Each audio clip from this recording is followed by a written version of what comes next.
स्वागत है आप सभी का इस नए लेक्चर में। तो इस लेक्चर में हम देखेंगे कैरेक्टरिस्टिक्स वैल्यू।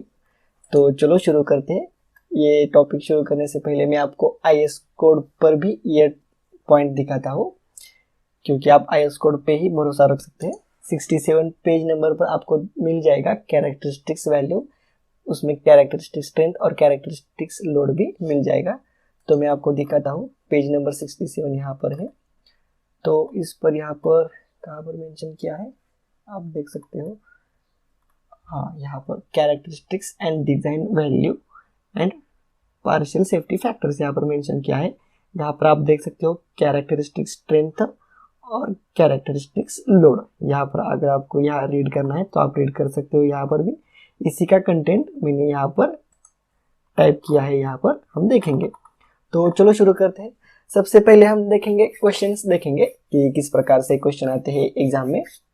तो सबसे पहला क्वेश्चन क्या है, define characteristics strength and characteristics load. आपको डिफाइन करना पड़ेगा। ये कितने भी मार्क्स के लिए क्वेश्चन क्यों ना आ जाए, आपको स्टेप बाय स्टेप आंसर लिखना आना चाहिए। तो आप मैं ये उम्मीद करता हूँ कि आप ये सभी जो भी आपकी स्क्रीन पर जो भी नोट्स मैंने यहाँ पर निकाले हैं वो आप सभी नोट्स राइट डाउन करके अपने नोटबुक में रखते होंगे। ये आपको बहुत ही हेल्पफुल होगी ये नोट्स। तो चलो शुरू करते हैं। Characteristic strength. तो कैरेक्टरिस्टिक स्ट्रेंथ किसे कहते हैं मैं आपको पूरी तरह से एक्सप्लेन करूंगा। उससे पहले मैं ये जो 3 पॉइंट्स दिखाई दे रहे हैं यहाँ पर, मैं ये एक्सप्लेन करता हूँ, ये रीड आउट करता हूँ और उसके बाद में मैं एक्सप्लेनेशन देता हूँ। Characteristic strength of a material is the value of material strength below which not more than 5% of the test result are accepted to fall. It means that characteristic strength has 95% reliability or there is only 5% probability of actual strength being less than the characteristic strength. तो आपको ये 2 points पढ़ने से क्या कुछ समझ में आया, तो मैं एक्सप्लेन करता हूँ, आपको समझा देता हूँ। जो भी हम कैरेक्टरिस्टिक स्ट्रेंथ यूज करते हैं तो कैरेक्टरिस्टिक स्ट्रेंथ हम एफसीके से डिनोट करते हैं। एफसीके से, ये मत भूलना, एफसीके से। Characteristic strength of material is the value of material strength below which not more than 5% of the test result are expected to fall. ये दोनों पॉइंट्स का क्या मतलब होता है मैं आपको समझाता हूँ। मान लो आपने 100 क्यूब आपने कास्ट किया है। कितने क्यूब कास्ट किए हैं आपने? 100 क्यूब। तो अगर आप मान लो आपने M20 ग्रेड के 100 क्यूब आपने कास्ट किए हैं। कितने? 100 क्यूब। तो आप जब टेस्ट करते हो उस पर 100 क्यूब आपने जो कास्ट किए उस पर आफ्टर 28 डेज, तो उसमें क्या होता है, उसमें से 95 जो क्यूब होते हैं, 95% रियलिबिलिटी मीन्स जो 95 क्यूब्स होते हैं उसकी जो स्ट्रेंथ होती है ना वो अबाउ 20 होती है। 20 न्यूटन पर एमएम स्क्वायर अबाउ 20 आ जाती है। और जो 5% नॉट मोर देन 5% मीन्स 5% से भी कम क्यूब की जो भी स्ट्रेंथ होती है वो 20 न्यूटन एमएम स्क्वायर से भी कम आ जाती है। तो इसका मतलब तो आपको समझ में आया कैरेक्टरिस्टिक स्ट्रेंथ हम किसे कहते हैं।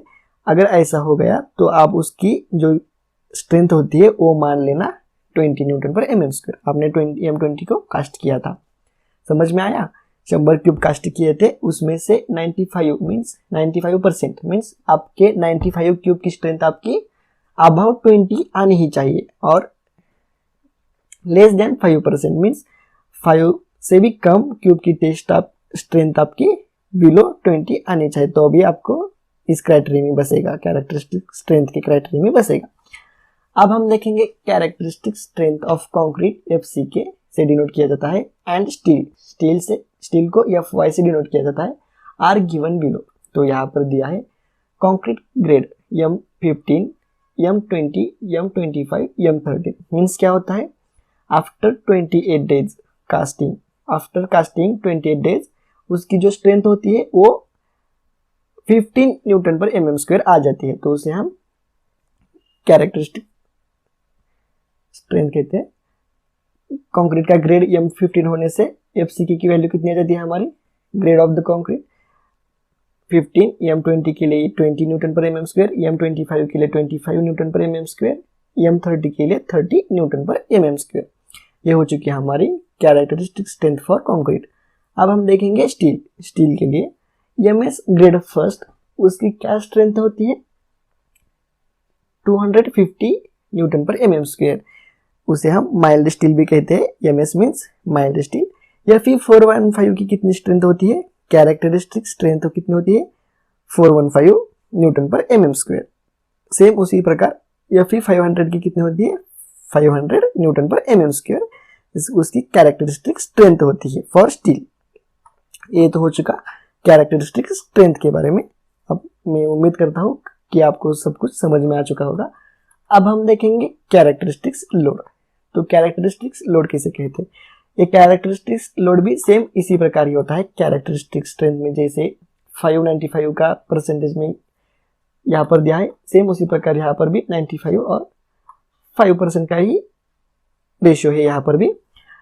कैरेक्टरिस्टिक्स स्ट्रेंथ, कैरेक्टरिस्टिक्स लोड हम देख रहे हैं। Characteristics load means those load which have a 95% probability of not being executed during the lifetime of the structures in absence of the statistical data.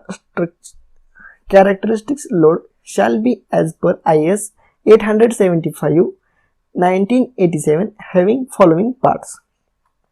तो मैं आपको सबसे पहले कैरेक्टरिस्टिक्स लोड एक्सप्लेन करता हूँ कि क्या होता है। मान लो आपने एक कॉलम डिजाइन किया है, कितने किलो न्यूटन के लिए किया है 1000 किलो न्यूटन के लिए आपने कॉलम डिजाइन किया है।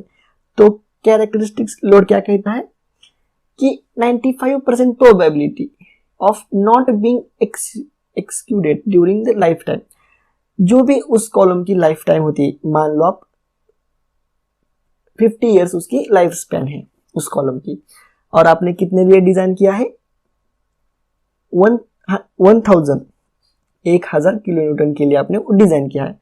तो उसकी जो ड्यूरिंग लाइफ स्पैन होती है, तो जो भी लोड आता है कॉलम पर, एक्चुअल में जो भी लोड आता है, तो वो 1000 किलो न्यूटन से आगे नहीं जाएगा।